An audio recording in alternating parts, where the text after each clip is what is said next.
Улаанбаатарчуудаа орой мэндийг хүргэе. За өнөөдөр бас нийслэлийн удирдлагуудтай хамт шинэ Хүннү хотын загшчийн үүрэг гүйцэтгэгч Батбаяр даргатайгаа хамт одоо шинэ нисхуудлын яг хойтлын хэсэг дээр ирээд байна. За зураг нашлаач. За өнөөдөр өнгөрсөн жил бид нар энэ шинэ хэсгийн орчимд өнгөрсөн жилийн статистикээр 45 мянган одоо таранзыч зочид бол Улаанбаатарын одоо энэ шинэ нисхуудл маань хүлээж авсан гэдэг ийм тоо оронтыг бол Замтеврийн анаас бол авдсаар хэлж байгаа. За манай энэ шинэ хэсгийн бүс нутаг бол одоо Хүннү хотын захиргаа нутаг дэвсгэрт явж байгаа. Бид нар Хүннү хот гэж одоо нэрлээд өнгөрсөн жил одоо шийдвэр гаргаад тэгээ одоо энэ Хүннү хотынхаа бүтээн байгуулалт хөгжлийг олон улсын нисхуудал дагсан аэротрополис буюу нисхуудал дагсан Улаанбаатар хотын дагуулгыг бол хөгжүүлэх гээд явж байгаа. За үүний нэг одоо хамгийн чухал нийслэл Улаанбаатар хотоос болон Хүннү хотын захиргаанаас одоо төлөвлөж байгаа ажил бол одоо энэ таранзит зочдтой зориулсан бол олон улсын таранзит зочдлууд байж байгаа. Энийг бол одоо төрийн үеийн түншлийн дагуу хувийн хвшлэр бол одоо гүйцэтгүүл нь Улаанбаатар хотоос бол менежментээ Хүннү хотоос бол хийхээр ингээд төлөвлөж байгаа. Ингээд Батбаяр дарга та энэ ерөнхий төлөвлөлтөн дээр аваад энэ төлөвлөлт ер нь юунаас үүсч яв? Ямар зорилготой энийг төлөвлөж ийн гэдэг нэг танилцуулга ингэж. За та бүхэнд энийг харуулаад тийшээ нисгээ харуулж байгаа гэж. Орон төргий. За одоо яг бид бол Чингисхаан нисэх онгоцны буудлын яг одоо харгалдаа ертөнцийн зүгээр хой талд зогсож байна. За энэ хэсэг бол нисэх буудлын маань тарагдж байна. За нисэх буудлын яг энэ хойтлын энэ хэсэг бол одоо бидний батлагдсан ерхий төлхөөгөр бол олон нийт хөдөлთა үйлчлэгээний бүс байгаа. За энэ бүсдөл үндсэндээ нисэх буудлыг даган бий болгох, зочид буудал, хорол үзэсгэлэн үйлчлэгээ, таранзит зочид буудал гэдэг ийм чиглэлээр бол анханаас төлөвлөгдсөн. За тэгээ энэ тэр бол яг энэ зогсож байгаа энэ газар тийм. Одоо бидний яг энэ зогсож байгаа энэ газар.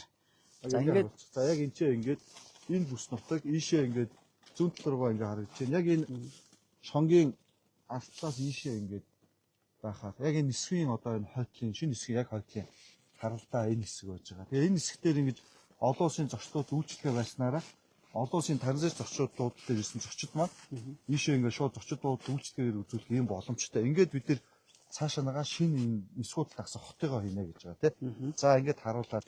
За тэгээд ер нь бол Хүннү хотын хувьд 2022 оноос хойш инженерийн дэдцийн бүтээн байгуулалтыг улсын төсвөөс хийгээ явж байгаа.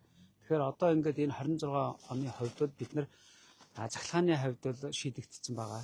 За дээр нь цэвэр усны хувьд шийдэгдсэн, холбооны мэдээллийн хувьд шийдэгдсэн. За ингээд энэ жил одоо дулааны асуудлыг нийслэлийн төсвүүдээр бол дулааны эхний ээлжийн шомыг татах ийм дэдцийн бүтээн байгуулалтын асуудал бол хөрөнгөний шийдвэрлэгдсэн. За ингээд хамгийн түрүүнд бол нэг шаардлагатай байгаа Улаанбаатар Хүннү олон улсын таранзит зочдлыг бүтээн байгуулах ажлыг одоо үүгээр эхэлж байна. За энэ ажлыг бол төрийн үйлчлэлийн түншлэлийн хүрээгээр хэрэгжүүлнэ. За ингэхээр таранзит зочдлын хэрэгцээ шаардлага бол байгаа. Түрүүнд даавал дарга хэлсэн. Манай энэ нисэх буудлын хувьд бол анх 2021 оны 7 дугаар сард анхны нислэгээ хийснээс хойш зорчигчийн тав жилээс жил нэмэгдэж байгаа. Энэ 25 оны тухайд ихэд 2.2 сая үйлчлүүлэгч үйлчлүүлсэн. За түүний одоо нэлээдгүй хувийг бол таранзит одоо зорчигчид эзэлж байгаа юм аа. За таранзит зочдлууд бол ямар одоо зорилттой байдаг вэхээр дамжин өнгөрж байгаа. За мөн одоо удаанаар онгоцны буудалд хүлээх ийм зорчигчдыг хүлээж авдаг ийм тусгай зорилттой зочдлууд байдаг. За энэ зочдлууд бол хоёр янз байдаг. Нэг бол одоо яг нисэх буудал дотроо байрладаг нэг хэсэг байна. Эсвэл зочид буудлын нисэх буудлын гадна талаас хоолоогоор холбогддог. Буюу өөрөөр хэлбэх юм бол одоо визний тухайн улс руугаа визээр авч орохгүйгээр тухайн онгоцны буудлын дээрээ саатж байгаа шууд дараагийн нислэг рүүгээ шилжих ийм зорилттой учраас бидний энэ байрлаж байгаа зэг дээр байгуулах олон улсын таранзит хотелын хувьд бол нисэх буудлын руугаа нэг 300-аас 400 метрийн хоолоогоор холбогдож ингэж одоо цаашаа явна гэж ингэж харж байгаа. За энэ тавгаад за ишин бацганохгүй. За бид нэр олон улсын таранзит зочид буудлын төлөвлөлтийн хүрээнд бол одоо энэ манай Хүннү хотын олон нийтийн бүсдэр бол одоо нийтдээ 3.3 га талбар газар дээр бол одоо таранзит зочид буудлын барилгыг бол барихаар төлөвлөж байна. За уг барилга нь бол нийтдээ 300 хүний хүчин чадалтай ортой ийм зочид буудал байна. За үйлчил нийтдээ 1 2 дугаар давхарт бол үйлчлэгээний төвтөө 5 давхар хүртэлх одоо давхаржилттай ийм барилга байгууламжууд байна. За бид нар бол энэ төлөвлөлтийн хүрээнд бол нийтдээ нэг 25,000 м2 барилга байна гэж бол төлөвлөж байгаа. За үүнийхээ 17,000 м2-т нь бол зочид буудлын зориулалтаар ашиглана. За 8,000 м2 талбай дээр бол одоо худалдаа үйлчлэгээний зориулалттай ийм зориулалтаар бол ашиглаад явна гэж бол төлөвлөж байгаа. Тэгээ одоо байгаа энэ Чингис хаан зочид буудал Чингис хаан олон улсын нис хонгосны буудлаас манай энэ транзит зочид буудал руу нийтдээ 350 м урт ийм хоолойг бол хийж төлөвлөж байгаа. Шууд одоо Хийхээр төлөвлөж байгаа. чаг урдаасаа ингээ наашаа энэ хэсгээр. Одоо биднээс энэ зогсож байгаа хэсэг бол энэ зочлуулалтын байх хэсэг байгаа шүү дээ. Тий. За ийм төлөвлөлтийг бол хийж урьдчилсан концепц бол гаргасан байна.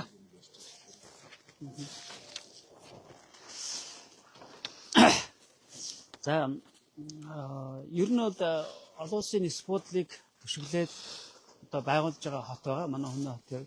Тэгэхээр бол бид нар одоо дэдвцийн бүтээн байгуулалтыг л хийж байна. Энээс цаашлаад олон улсын транзит зочдлуудаас гадна энд бол одоо аялал жуулчлал, үйлчлэгээ, бусад энэ нис буудлыг даасан тусгай зориултын ийм олон төрлийн үйлчлэгээний ажлын байрууд, үйлчлэгээний бизнесүүд бол бий болдог ийм дагварчилтай.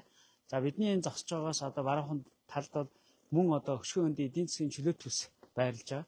За эдийн засгийн чөлөөт төс мөн ялгаагүй олон улсын хурал үзэсгэлэн, олон улсын ивент арга хэмжээ зохион байгуулах, за мөн одоо дата төв, олон улсын мэдээлэл технологийн кластер гэдэг ийм өсчлүүд бол хөгжинэ. Тэгэхээр бол энэ одоо харж байгаа чиглэнгаар бол үндсэндээ одоо олон улсын нис буудлын даган бий болдог үйлчлэгээний төрлүүдийн эрхлэн өвгөр бий болж байна гэж ингэж ойлгож байна. Бид нар энэний хувьд бол одоо нис буудлын бүсэд бас тодорхой юм шаардлагууд байдаг. Манай нис буудлын хувьд бол 4 ам олон улсын нис буудал. Тэгэхээр тодорхой хэмжээнээс өндрийн хязгаартай. За гэсэн ч гэсэн одоо бидний энэ зогсож байгаа нисэд бол 4-5 давхар буюу энэ 8 давхрын ийм одоо үйлчлэгээний барилга байгууламжууд бий болох боломжтой байна. За нисгийн маань өргөтгөлийн ажил бол энэ жилдээ ерөн шийдэгдэж байгаа. Тэгээд энэ бол анх тооцоосноос илүү манай энэ шинэ нисэх маань илүү их одоо зочдоор авж байгаа. Тэгээд транзит зочдуудтай очиод Америкаас шууд нислэгтэй болох боломжтой. Ингээ Азийн бүс нутгийг холбосон хаар зочдууд боломжтой. Тэгээд бид нар энэ зочдуудаа дагаад энэ одоо анхны суурьшил аваад ингээ дараагийн өргөтгөл орон сууц барилгажуулалтыг хийгээд ингээ явах боломжтой байж байгаа. Тэгээд Хүннээ хотын хувьд маань энэ жил бас анхны олон шийдвэрүүдийг гаргаж хорооллууд дээр хуваагдаад Хүннээ хотын эрх зүйн байдлын тухай хуулиар бол ингээд шийдвэрүүд ингээ явж байгаа. Тэгээс болоо. Энэ удаагийн энэ жилийн хувьд бол нийслэлийн төсвүүдээр дэдвцийн зарим ажлуудыг хийхэд тусгасан. Энэ хүрээнд бол бид нар энэ транзит зочдлуудаас гадна эхний ээлжийн одоо 600-аас 1000 айлын орон сууцыг барьж байгуулах түүний одоо инженерийн дэдвцээр хангах ажлыг бол 26-нд төлөвлөсөн байгаа. За энэ бол нийт шаардлагатай байгаа. Яагаад тэгэхээр өнөөдөр Чингис хаан олон улсын нис буудалд 2000 гаруй одоо ажилчид давхарсан таваар ажиллаж байгаа. За энэ хүмүүсийн хувьд бол бид нар хотын зүгээс нийгмийн дэдвцийн барилга байгууламжууд, сургууль цэцэрлэг, орон сууцны асуудлыг бол нэн тэргүүр шийдэх ийм шаардлагатай байна. За ингээд дуусгачих тий.